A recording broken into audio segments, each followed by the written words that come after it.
Uh-oh. What's the matter, Travis? Looks like Peter got talked into playing a new game with Ivy and Flora. So? That happens all the time at the garage. You don't understand, Joel. This time, it's different. It can't be that different. Let me see. The human mind has always been fascinated by the strange and unknown. Oddities and mysterious stories thrill and excite, and this morning's tale is very strange indeed. Welcome to the Zone of Weirdness. Yeah, I hear ya. No, I got a paper to work on. Yeah, it's due tomorrow. Hungry? Sure. If you wanted to bring something by the apartment, that would be fine. This is Pete Summers, a student at Tinkerton University. He's on his way home after a long day at school. But what happens next will shock and confuse. Yeah, I just got home. I'll see you in a couple of hours then. Okay, bye. Oh man, I left the lights on. Oh, there goes the electric bill. Wait, I didn't leave the TV on. Hello? Is there someone in here? Flora, turn that down. Your dad's home. Hey, honey, how was class? Whoa! I'm sorry, ma'am. I must have, Wait, no! This is my house! What are you doing here? Oh, no. Did you have another talk with your professor? I'm sorry, babe. Look, who are you? What are you doing in my apartment? Daddy! I'm glad you're home. Daddy? I'm not... You're not... I drew you a picture. See, it's you, me, and Mommy, and our apartment building. Very nice, dear. Daddy's a little tired. Can you go set the table? Okay. Then can we listen to the radio? That's a good idea. Yay! I don't know who you think I am, but I don't have a family. I'm a student. A student at the university. It's your 4th year, and soon you'll be graduating into the field you've always wanted. You've been talking about it for ages now, Pete. How did you know my name? Please. I think I'd have to know that after being married to you. Then what's your name? Honey, it's me. Ivy, are you feeling all right? No, actually, I'm not. I didn't think so. Come on, go into the living room and listen to the radio with Flora. Yeah, okay. Hey, Dad, you want to listen to the radio with me? Sure, kid. Then I've got to get started on my paper. All right, I'll start it up.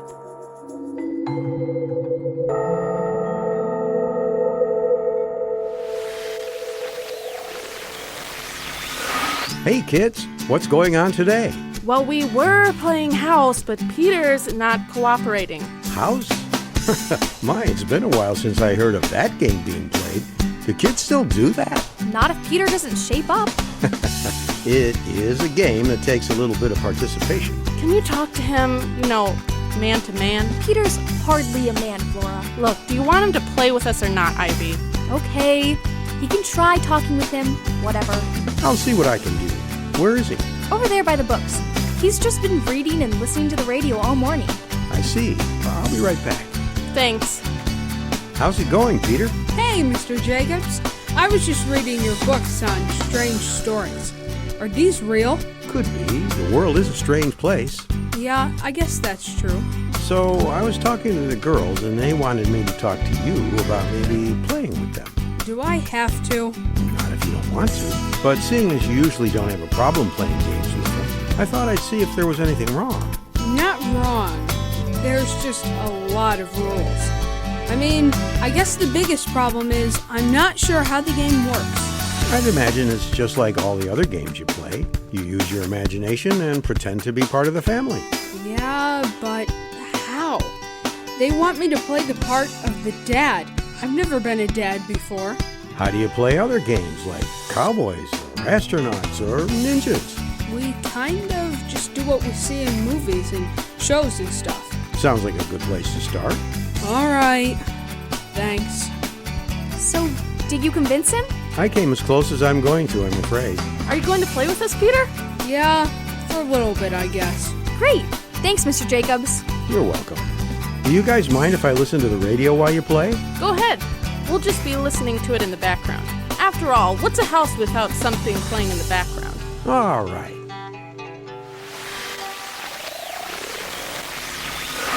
Mr. Jacobs, I think we need you to talk with Peter again. Oh? Is he still not enthusiastic about playing house with you girls? I wouldn't say that. He's just not doing it right. Uh-huh. And are you sure this is a Peter problem and maybe not an Ivy problem? Maybe you should take a look for yourself. All right. Hey, Dad, could you help me with my homework? Not now, kiddo. I'm a little busy watching the game. But you said you'd help me, and then we were going to go bike riding. Yep, that's great, kid. You want to get me another soda from the fridge? I see what you mean. I would think that he's just being a jerk. But when we ask him why he's acting this way, he says that he's just doing what you told him to do. Yeah, I can see where he got this idea. You mean you did tell him that's how a dad's supposed to act? Yes and no. I'll talk with him. Oh, Mr. Jacobs, thank goodness. Peter's messing up our whole game. I am not, Flora. I'm just acting like the dads I've seen in movies and TV, like Mr. Jacobs said. Yeah, I admit this is probably my fault. I should have given you a better example than what we see on the screen. Yeah, like the Bible. That should be full of examples of good dads. Yeah, I suppose it should be. Wait, it's not? Unfortunately, most fathers in the Bible weren't very good examples of what a good father looks like, Flora.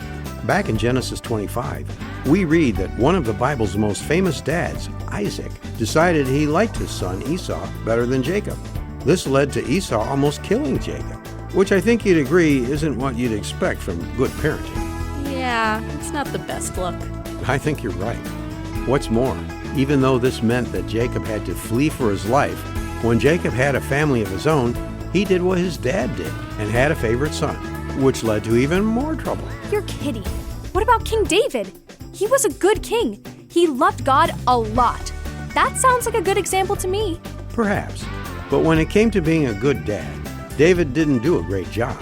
He may have loved all of his kids a lot, but he didn't teach them how to love God or punish them when they did what was wrong. And the Bible tells us all sorts of stories about how they did horrible things to each other, including killing each other. Wow. Yeah, that's not good. I don't get it. I thought we were supposed to read the Bible so that we can learn how God wants us to live. But all these great people messed everything up. How is this helpful? It's helpful, Flora, because we can still learn from their mistakes. We need to not do what David did and teach kids how to love God. We need to not have favorites like Isaac and Jacob, but instead treat our kids fairly, loving them because they are gifts from God. Okay, I get all that. But surely there are good examples in the Bible of good dads that we can learn from too. There are a few. And though one really obvious example comes to mind, I know there has to be more. Well, you keep thinking about that. Can we listen to the radio? Oh, sure. That'd be fine.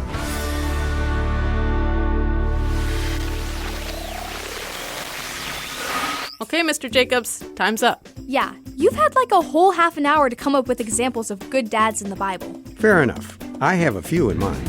Okay, what's the first one? Only one of the most famous fathers of all time, Abraham. Abraham? Isn't he the guy that almost killed his son? He what? There's a little more to it than that, Flora. Abraham was trusting God because God had promised to make his son great. And so when God asked him to give up his precious son, he did it. Okay. Weird first pick there, Mr. Jacobs. What are we supposed to learn from that? Obviously, God doesn't want us to hurt our kids. Even in the story, God stops Abraham from doing that. The most important lesson is parents need to trust God to keep their children safe. A lot of the time, us grown-ups feel like we need to keep our kids safe from everything, even God. Abraham shows us that God is the only one we can trust, and he is the one who will make our kids great. That's kind of cool. Sure.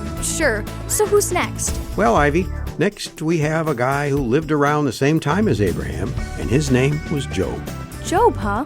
What book of the Bible is he from? I don't think I've heard of him before.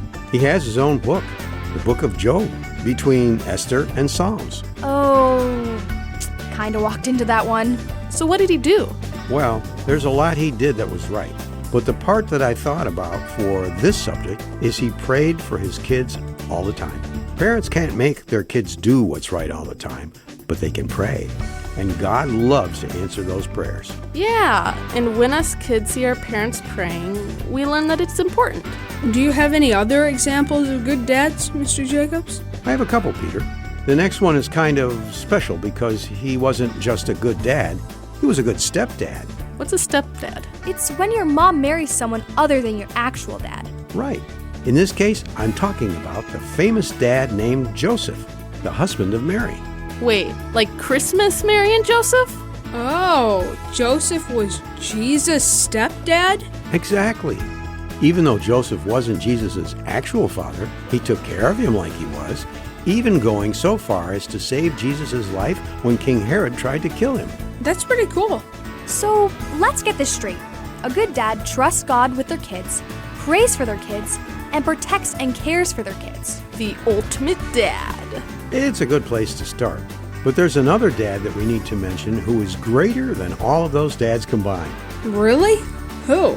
I'll let you think that one over while I listen to another radio program. What? No fair! Okay, Mr. Jacobs, I give up. You give up? What do you mean, Flora? I give up! I can't guess the dad in the Bible that's greater than all the other dads put together. Yeah, me either. You sure you can't guess? We're sure. All right. The greatest father of the whole world is God. God? But he's... Guys, we should have thought of him. Hey, you're the oldest around here, Ivy. We're just kids. Yeah, but that's cheating. Of course God is the ultimate father. He's God. We can't exactly beat that. No, but we can learn from him. Passages like Matthew 7 and Hebrews 12 tells us how God, as the best example for being a good loving father, gives us what we need to grow up to be like him. Okay, but what I meant was God is God. He's not like our actual dads. I know for a fact my dad isn't perfect. No human dad is. From the very first dad in the history of mankind to the dad holding their brand new baby right now, they all will mess up. But even if they aren't perfect, God tells us in several verses in the Bible that we need to show them respect. Because like everything else he has given us, they are a gift from him. That's not always easy. Maybe not. But it's a chance to become patient, loving, caring, and forgiving, which sounds like our Father in heaven. I guess I'm still not understanding how God can be our dad. If we already have dads, are there any Bible verses I can look up that can explain that a little better? It is a tricky thing to explain, Peter. How about 1 John 5 and John 1, 12 and 13? Those should be a good place to start. All right. I'll write those down on a sticky pad if that's okay. That's what they're here for. Thanks. So, I guess we're done playing house? Yeah, I'm bored with house. Besides, Mom wants me to get home before lunch so we can get ready for tomorrow. Why? What's tomorrow? Father's Day? We're going to the zoo. Oh man, I had no idea that was tomorrow. I've got to go buy a card or something. I wonder if Sage knows. See you guys later. Bye, Ivy. How about the rest of you? Sticking around? Nah, I'll be going too. You coming, Peter? Yeah, I'll be right there. I've just got to turn off the radio.